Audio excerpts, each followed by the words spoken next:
Hurricanes were behind Notre Dame in every one of the previous college football playoff rankings until the one that mattered most, yesterday. The U was ranked 10th, one spot ahead of Notre Dame for the final at-large spot in the 12-team tournament. We'll face Texas A&M in the first round. And social media, at least if you were on the U's side of this, was really, really good. Michael Irvin, he's one to get excited about things from time to time, especially when it involves his Hurricanes. But the U was officially back yesterday. They will be able to play for a national championship in the CFP playoffs.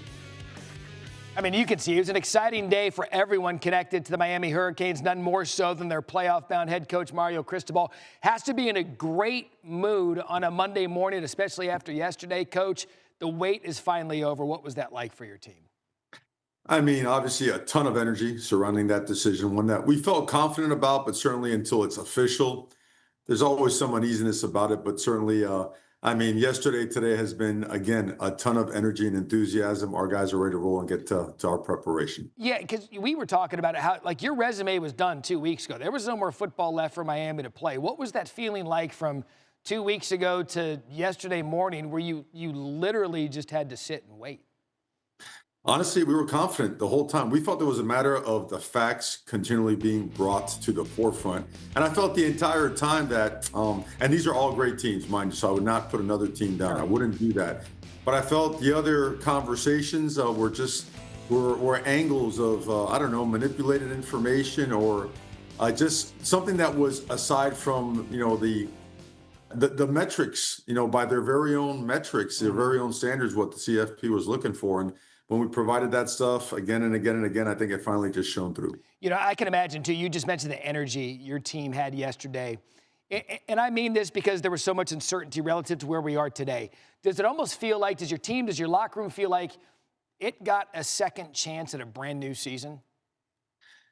I would say it felt more like validation of a lot of hard work and really putting together an excellent season.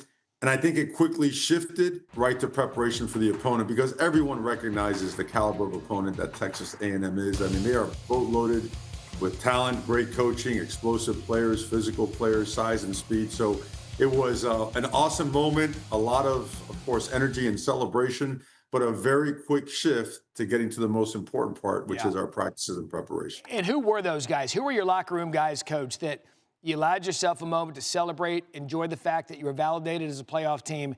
Now it is time to go to work, go on the road, and face the Texas A&M team on December 20th, noon Eastern.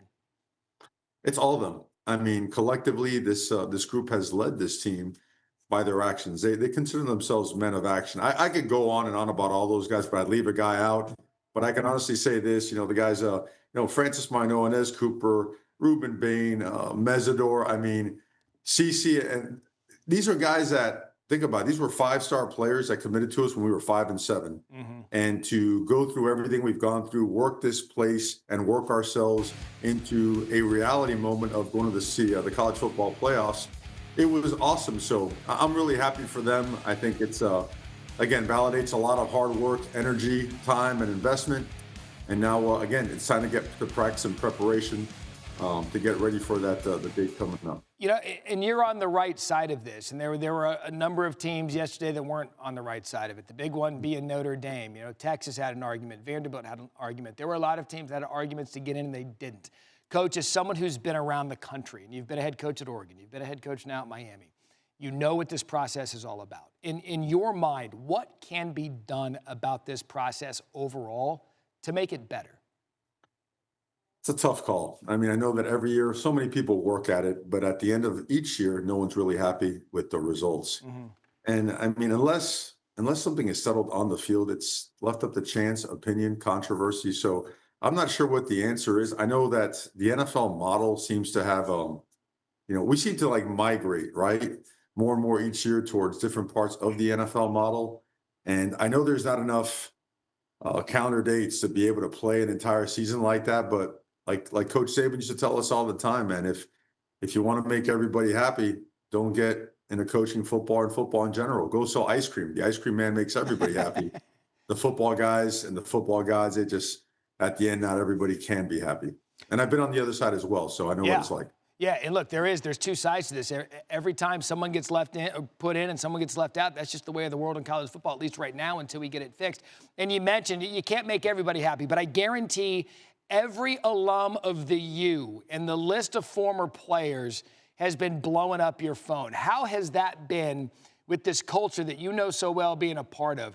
How has that been over the last 24 hours since that history now understands you get to play for a national championship?